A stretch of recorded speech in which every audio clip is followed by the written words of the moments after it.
코로나19 신규 확진자가 사흘 연속 17,000명대를 기록하면서 연휴에도 확산세가 계속되고 있는데요. 전문가와 짚어보겠습니다. 신상엽 감염내과 전문의 나와 계십니다. 어서 오세요. 네, 안녕하세요. 네.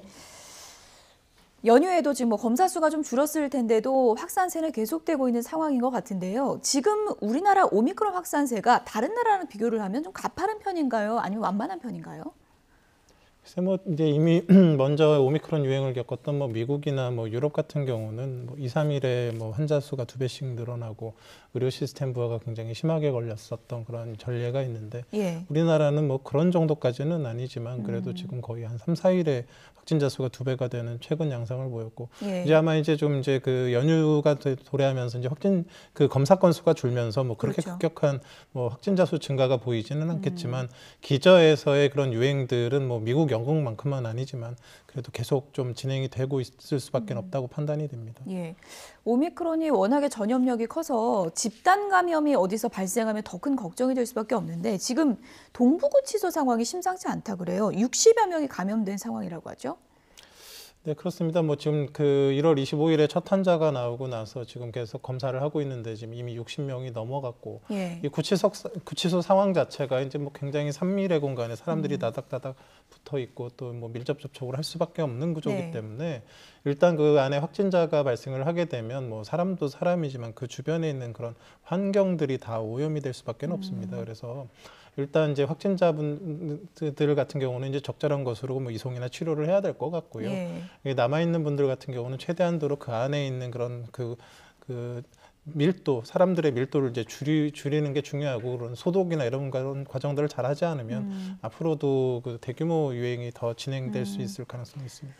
이제 일부가 지금 오미크론 감염자로 알려져 있는데 오미크론 감염자가 그 구치소 내에서 더 늘수록 확산 속도도 더 빨라질 수밖에 없는 거 아니겠습니까? 네, 그렇습니다. 그런데 지금 그 오미크론 같은 그런 변이에 대한 검사들은 그 스크리닝을 하는 그냥 전수조사가 아니라 일부만 검사를 한 거기 그럼 때문에 나온 것보다 더 많을 수 있겠네요. 예, 지금 이제 확인된 그런 숫자보다는 훨씬 더 많은 아마도 그냥 오미크론이 그 안에서 우세종이 되어 있을 가능성이 높다고 생각을 합니다. 그래서 요즘에는 오미크론 걸렸다 그러면 대부분 집에서 자가 격리하는 경우가 많잖아요. 근데 구치소 내 감염자 같은 경우에는 반드시 이송을 하는 게 맞는 걸까요? 어떻게 해야 될까요? 일단 어떻게든 간에 그 환경 내에 그 사람들이 최소한 밀접 접촉하지 않는 환경을 만들어줘야 되는 거거든요. 근데 확진자 수를 그 안에서 두고 같이 수용을 할 수는 없는 거고요. 그래서 치료가 필요하다 그러면 병원에 가야 될 거고 아니면 다른 적절한 1인 그런 공간 이런 부스로 이제 이동을 해야 될 것 같고 남아 있는 사람들의 경우도 최대한도로 그렇게 이제 그 내부의 그 숫자를 좀 줄여줘야 되는 그런 상황들이라고 생각을 합니다. 최악의 상황으로 가지 않으려면 이 연휴 때 초동 대응을 철저하게 해야겠다는 생각이 들고요. 지금 지역별 상황을 보면은 영남하고 충청권이 상당히 많던데요. 최근에 좀 이렇게 추세를 보면 수도권이 되게 많았고 비수도권이 좀 그보다는 적었는데 오미크론은 좀 비수도권에서 먼저 시작되는 그런 분위기거든요. 이건 왜 그럴까요? 일단 지금 우리나라의 오미크론 유행의 시작 시점에서 대부분 이제 외국인들이나 외국에서 입국하신 분들로부터 시작을 했습니다. 그래서 미군 기지라든지 아니면 그 외국인 노동자들이 많은 곳들에서 이제 집단 발생을 하면서 오미크론이 시작이 됐고 또 해외에서 입국하신 분들 중에서도 지역사회 전파를 시작했고 그렇기 때문에 이제 수도권보다는 그런 분들이 많이 이제 모여 사는 그런 곳들에서 어떤 그런 군 부대가 있는 그런 곳들을 중심으로 이제 오미크론 유행이 시작됐고 근데 그게 이제 시간이 얼마 지나지 않아서 그냥 이제 전체적인 전국 단위의 이제 지역사회 유행으로 진행을 한 거기 때문에 시간적 선후 순서가 좀 있을 뿐이지 결국은 전국 단위의 오미크론 우세종화, 독점종화는 사실 피할 수 없는 상황이라고 봅니다. 그렇죠. 아무래도 이제 연휴 기간에 이동량 많아지면서 전국적인 유행은 불가피하다 이런 전망이 많은 게 사실인데요. 이제 가장 중요한 건 이렇게 유행이 번져도 위중증 환자 수가 어느 정도로 유지되느냐 이 부분일 텐데 지금까지의 추이를 보면 위중증 환자 수 추이는 걱정할 만한 상황은 아닌 건가요? 지금 천만다행으로 지금 사실은 정부에서 이제 그 3차 백신 접종을 이제 도입하게 된 계기는 이제 델타 변이에 대응하기 위해서 했던 것들이거든요. 그렇죠. 그런데 사실 이제 그 델타 변이 유행이 바로 가고 나서 바로 이제 오미크론 유행이 왔는데 이 3차 백신 접종을 하는 경우에 있어서는 100% 걸리지 않는 그런 예방 효과가 뛰어나다기보다는 위중증으로 진행하는 효과가 상당히 뛰어납니다. 그런데 지금 60세 이상 같은 경우는 이제 3차 백신 접종률이 85%를 넘어갑니다. 예. 그래서 과거에 그 델타 변이 때에 전체 확진자 수의 거의 30% 가까이를 60대 그렇죠. 이상이 차지를 했었는데 지금 저희가 그래픽으로 네. 수치를 좀 구체적으로 보여드리고 있는데요. 델타 때랑 지금 오미크론 때랑. 그렇죠. 예. 그래서 이제 델타 때는 상당히 60세 이상의 어르신들이 그 확진자가 많았기 때문에 당연히 위중증으로 진행하는 분들이 많았는데 지금은 지금 60대 이상의 그런 확진자 수가 8.1% 상당히 낮아져 있습니다. 그러니까 60세 이상의 어르신들 감염이 줄어드는 상황이기 때문에 위중증 환자 진행이 그만큼 줄고 그런 의료 체계의 여력도 지금 어느 정도 이제 그 유지가 되고 있는 그런 상황이라고 볼 수 있겠습니다. 예. 60세 이상의 확진자가 그 비율로 따졌을 때 줄어든 건 그나마 다행이라는 그런 분석이신데요. 설 연휴가 지나고 이제 2월에 본격적으로 접어들면 10만 명 이상 확진자가 지금 나올 거다 이런 예상도 나오고 있는데 이런 경우에도 또 위중증 환자 수 관리가 잘 될까 이 부분이 걱정이거든요. 뭐 일단은 이제 그 지금 그 60세 이상의 그런 확진자 대비 분율은 아마 이렇게 10% 미만으로 잘 유지될 가능성이 높습니다. 접종자 수가 워낙에 많기 때문에. 예. 근데 문제는 그 확진자 수의 그 N수가 많아지다 보면 그 비율에 맞춰서 또 60세 이상 어르신들의 실제적인 숫자가 증가할 수밖에 없다라는 거거든요. 예. 그러면 지금 미국 같은 경우도 지금 델타 변이 때 그런 최대 입원자 수, 사망자 수를 지금 오미크론 유행 상황에서 거의 따라잡은 상태거든요. 예. 그러니까 확진자 수 규모가 너무 늘어나다 보니까 결국 이게 위중증도가 낮은 오미크론이라 할지라도 결국 의료 체계에 부담이 될 수밖에 없는 그런 상황이 지금 외국에서 벌어지고 있어서 예. 우리도 지금 그냥 괜찮겠거니 할 게 아니라 뭐 이미 뭐 잘 대비는 하고 있지만 그런 위중증 환자 증가에 대비한 그런 체계들을 미리미리 좀 자세히 한번 점검을 해야 될 것 같습니다. 위중증 환자 막는 그 대책으로 정부에서 강조한 게 이제 추가 백신 접종입니다. 그런데 이제 뭐 연령대별로 조금은 다르긴 할 텐데 전체적으로는 지금 3차 접종률이 2차는 80%를 넘었는데 3차는 지금 50%대거든요. 이게 어떤 원인이라고 보십니까?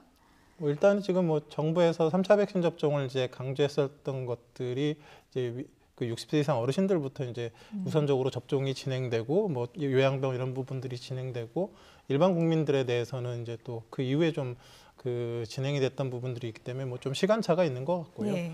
그리고 이제 상대적으로 이제 오미크론이 뭐 이렇게 증상이 좀 심하지 않고 위중증으로 가는 비율이 낮다라고 이제 알려지면서 또 이게 젊은 분들 같은 경우는 뭐 좀 그런 예방 접종의 그런 3차 백신 접종의 수용성이 좀 떨어지는 그런 예. 상황인 것 같습니다. 그래서 그 뭐 일단 제가 보기에는 가장 중요한 거는 어쨌든 간에 60세 이상이나 이런 기저질환이 있는 고위험군들은 3차 백신 접종을 해주시는 게 위중증으로 갈 수 있는 걸 최대한 막아줄 수 있기 때문에 이제 그게 제일 중요할 것 같고요. 예. 뭐 젊은 분들 중에서 뭐 굳이 백신 접종을 뭐 안 하시겠다라는 분들은 사실은 이게 굉장히 뭐 가볍게 넘어간다고는 말을 하지만 예. 실제 걸리면 그렇게 간단하지 않습니다. 상당히 고생들을 하시고요.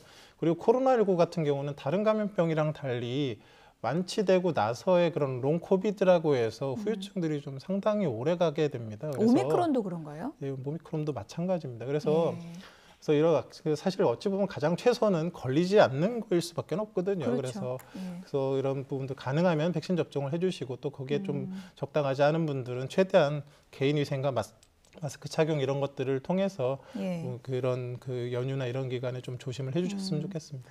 교수님, 근데 이 부분을 좀 여쭤볼게요. 3차 백신 그 맞는 시점과 관련해서요. 정부에서 지금 그 밀접 접촉자가 됐을 때 격리 면제는 2차 백신 접종 후 3개월까지만 되고 네. 백신 패스는 6개월까지잖아요. 네. 이걸 좀 통일시켜야 되는 거 아니냐, 좀 너무 헷갈린다라는 분들이 많아서 이건 어떻게 보십니까? 지금 사실 좀 뭐 헷갈릴 기준이 돼 있는 건 맞습니다. 근데 그럴 수밖에 없는 게 이게 지금 오미크론이라는 변이가 과거의 델타 상황이었으면은 뭐 아마 6개월 정도랑 똑같이 과거 기준을 적용을 했을 텐데 오미크론 변이는 3차 백신 접종을 해도 3개월 정도 지나가게 되면 그 예방 효과가 뛰어나지는 않습니다. 돌파 감염이 상당히 많이 생기는데 위중증으로 가는 건 확실히 줄어듭니다. 그러니까 이제 그런 격리의 견지에서 그 돌파 감염이 생겨서 다른 사람한테 전파시킬 우려가 그 2차 접종 이후 그 90일이 지나면 굉장히 높아지게 되기 때문에 이제 그런 부분들을 고려를 해가지고 이제 3차 백신 접종을 해도 이제 12일 정도 충분한 효과가 나타나야만 또 그런 안전성을 담보할 수 있고, 그래서 이런 격리나 이런 기준은 좀 엄격하게 적용을 하고, 방역 패스의 경우는 조금 이제 그런 어느 정도 그 편의나 이런 부분들 어느 정도의 이제 안전성만 담보하는 그런 형식으로 지금 진행이 되고 있는 것 같습니다. 아무래도 뭐 추가 접종을 하고도 걸렸다는 사례가 많다 보니까 또 젊은 층에서는 이것저것 좀 따져보면 백신에 대한 수용성이 요즘 좀 여론에서는 좀 떨어지고 있는 게 사실인 것 같고요. 오미크론 같은 경우에 증상이 주변에서 얘기를 들어보면 감기 증상하고 되게 비슷하다고 하더라고요. 그래서 인후통 같은 게 많고 기침이 나고 발열은 많이 없다 그러는데 뭐 식당 같은 데 들어갈 때 발열 체크하고 많이 들어가잖아요. 그래서 이게 좀 그게 효과가 있을까 이런 또 걱정하는 분들도 계시더라고요. 사실 뭐 발열 체크만 가지고 뭐 오미크론이든 그러니까 코로나19 바이러스는 증상이 생기기 뭐 보통 한 이틀 이전부터 감염력이 있고 걸린 상태이기 때문에 사실은 뭐 그런 그 무증상 환자들이 이제 발열 체크 카메라 뭐 이런 거에 걸릴 리는 없고요. 다만 이제 그런 본인이 사실은 열이 있는데 열감을 못 느끼는 분들이 있을 수도 있고, 그런 이제 다중 이용 시설을 이용할 때에 본인이 열이 있다 그러면 그런 감지 카메라 이런 것들을 통해서 스스로 조심하는 그런 부분들, 뭐 정말로 확진자를 걸러낸다 이런 의미보다는 그런 어느 정도의 그런 스크리닝을 하고 조심할 수 있는 그런 계기를 만드는 데 있어서는 뭐 어느 정도의 유용성이 있다고 생각합니다. 그래서 이제 오미크론 확진자가 워낙에 많아지는 시기가 이제 오는 상황에서 정부가 이제 대책을 내놓은 게 동네 병의원을 지정해서 진단과 치료를 할 수 있게 한 거잖아요. 당장 2월 초부터 이게 가능할 것인가 또 걱정하는 시각이 있던데요. 준비가 좀 된 건가요, 지금? 동네 병의원 입장에서 이제 코로나19 이제 의심 환자들을 봐야 되는 그런 상황들인데 사실은 조금 그 여러 불편함이 있습니다. 일단 이제 오미크론 관련 환자를 보게 되려 그러면 이제 기본적으로 방호복은 입고 이제 진료를 해야 되는 그런 상황이 되고요. 또 확진자가 방문할 가능성이 높기 때문에 병원맥에 감염이 생길 수도 있고 잘못하면 병원 문을 닫게 될 가능성도 있습니다. 그리고 또 이제 기존에 이제 보시던 재진 환자분들, 다른 그 병으로 진료하시는 분들이 또 꺼리고 거기를 방문하지 않을 수도 있고, 그래서 이제 뭐 여러 이제 정부에서 이제 도움을 주시고 이제 그런 걸 하겠지만 사실 그런 의료인들 입장에서 뭐 충분한 실익이 있거나 그런 불편감이 심하기 때문에, 그리고 또 이게 동선 분리나 이런 것들도 해야 되는데 또 그런 여건이 되지 않는 병원들도 상당히 있고, 그래서 일단 여건이 되는 병원부터 일단 당장에 이제 진단과 치료를 해야 되는 상황에서 뭐 좀 진행이 돼야 되겠지만, 그런 정부에서 이제 의료진들의 이런 불편 부분들을 좀 많이 해소해 줄 수 있는 그런 방안들도 좀 내주셨으면 좋겠습니다. 그래서 그런지 이 병의원 동참이 별로 동참률이 높질 않아서 지금 신청한 병원이 많이 없다고 해서 당장 2월에 오미크론 걸린 그 환자들이 굉장히 막막할 수 있다 이런 우려가 있는데요. 그래서 이제 지금 두 가지 견제에서 문제죠. 하나는 이제 오미크론이 진단이 돼야 문제 일단 관리가 되는데, 그런 진단을 담당해줄 그런 병의원들의 준비가 충분치 않은 부분들이 하나가 있고요.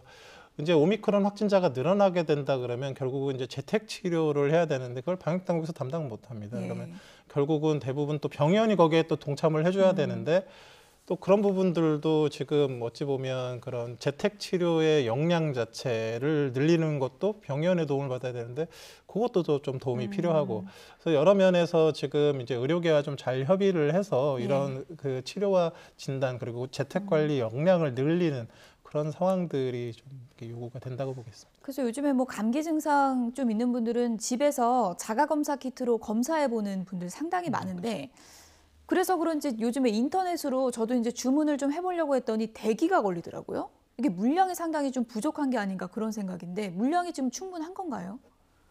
글쎄 뭐 신속 건강 검사 키트 같은 경우는 뭐 지금 정부 발표에 의하면 하루 지금 생산량이 한 750만 개.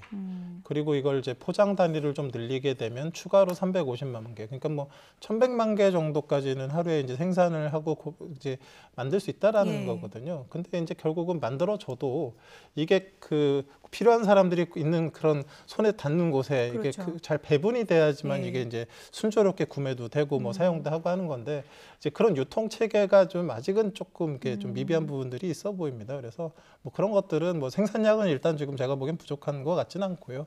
그런 이제 그런 배분 체계들을 좀 이제 잘 다듬어야 될 것 같습니다. 교수님, 그러면 당장 이제 한 2월 설 연휴 끝나고 나서 내가 자가검사 키트로 했더니 양성이 나왔어요. 그러면은 어디로 가야 됩니까? 선별진료소로 가야 됩니까? 아니면 지정된 병원을 가야 되는 겁니까? 뭐 일단 뭐 좀 선별진료소나 이제 호흡기 전담 클리닉 같이 이제 그 실제적으로 진단을 해줄 수 있는 곳에 가야 될 것 같고요. 60세 이상 어르신 같은 경우는 사실은 이제 PCR 검사를 할 수 있는 곳으로 이제 가셔야 되는 게 이제 60세 이상과 이하 이런 이제 그 검사의 체계의 변화가 있기 때문에 그거에 맞는 이제 진단을 받을 수 예. 있는 곳으로 이제 가셔야 될 것 같습니다. 병원에서는 PCR을 안 하는 거죠? 선별진료소에서만 하는 건가요? 아닙니다. 병원에서도 이제 예. 그 신속항원 검사 양성이 나왔을 때 PCR 검사를 할 수 있는 아. 병원들이 있습니다. 예. 근데 그게 이제 전부 다 가능한 게 아니기 때문에 어떤 경우는 병원에서 신속항원 검사를 하고 PCR 검사가 가능한 선별진료소로 가셔야 될 수도 있습니다. 예. 당분간은 이런 검사 체계나 또 이제 치료 체계가 상당히 좀 혼란을 겪을 수 있다. 이걸 빨리 좀 구체적으로 정하고 또 홍보를 해야 된다. 이런 생각이 드는데 정부에서 워낙에 이제 확진자가 많이 나오는 상황이다 보니까 이제는 확진자가 몇 명이다 이런 발표가 아니라 위중증 환자가 몇 명이다 이런 위주로 이제 발표를 하겠다고 밝혔는데 이건 맞는 방향이라고 보십니까? 이제 그 진단 검사 체계가 바뀌게 되면 확진자 수가 별 의미가 없습니다. 왜냐하면 지금까지는 그래도 원하면 거의 100% 진단을 할 수 있는 PCR 검사를 했기 때문에 예. 뭐 일부 놓치는 건 있었겠지만 검사를 한 사람 중에서의 그런 확진자는 대부분 다 찾아낼 수가 있었을 텐데 이제 그 60세 이하 같은 경우는 이제 그 자가 검사 키트나 신속 항원 검사를 이제 사용을 하게 되지 않습니까? 근데 지금 최근 들어서 보면 지금 이 PCR 검사를 했을 때 검사 양성률이 최근 뭐 7, 8%까지 올라와 있습니다. 예. 과거 1, 2%다가 지금 일본 같은 경우는 20%가 넘어가거든요. 검사자 중에 양성자 수가. 그래서 이 지금 일본 같은 경우는 지금 아주 증상이 심하거나 모든 사람이 검사를 할 수 있는 것도 아니고 증상이 심하거나 그런 사람들만 검사를 하기 때문에 이제 그런 상황인 거고요. 우리나라는 그래도 전반적으로 검사가 가능한 상황에서 예. 7에서 8%가 나왔는데 이제 앞으로 신속 항원 검사를 하게 되면 지금 60세 이상 같은 경우는 아마 지금 양성률이 한 6%, 이제 60세 미만 한 9% 이상 나올 거라고 생각을 합니다. 예. 왜냐하면 60세 이상이 지금 3차 백신 접종을 많이 했기 때문에 양성률이 많이 떨어지고 있어서 근데 신속 항원 검사가 60세 이하에 도입되게 된다라고 그러면 양성률이 현저하게 떨어질 겁니다. 아마. 예. 그러니까 결국 그만큼 많은 이제 환자들이 놓치게 되고 이제 확진자 수 카운팅에 그게 언더 카운팅이 될 수밖에 없기 때문에 예. 지금의 카운팅이 어떤 뭐 전반적인 추세에 약간 뭐 그 본 도움은 되겠지만 실제적인 숫자의 의미는 별로 없어지는 상황이라서 이런 부분을 보정해서 방역 당국에서는 실제 규모를 유행을 해서 확인해서 알고 있어야 되겠지만 국민들이 지금 매일매일 확진된 확진자 수를 가지고 이제 전체적인 유행을 확인할 수 있는 게 별로 없어지고요. 예. 또 결국은 이제 그 위중증 환자가 얼마냐 또 그 위중증 환자들이 나타나는 비율들 그리고 연령대별로 어떤 정도의 이제 확진자가 나오느냐 이런 걸 가지고 지금 이제 우리의 의료 역량이나 이런 중환자 체계들이 감당할 수 있느냐 없느냐 이런 부분들에 이제 중점을 맞춰서 이제 아마 이렇게 좀 제시가 되고 그래야 될 것 같습니다. 예. 끝으로요. 이제 뭐 설 지나면 또 아무래도 확진자 수가 좀 많이 늘 것으로 예상이 되는 상황인데 지나친 공포감도 안 되고 또 너무 또 독감 정도다 이렇게 가볍게 치부하는 것도 또 위험하다는 시각도 많아서 오미크론 확진자가 늘어나는 그 시기에 국민들이 어떤 시각으로 이 오미크론 사태를 바라봐야 될지 좀 얘기를 해주시죠.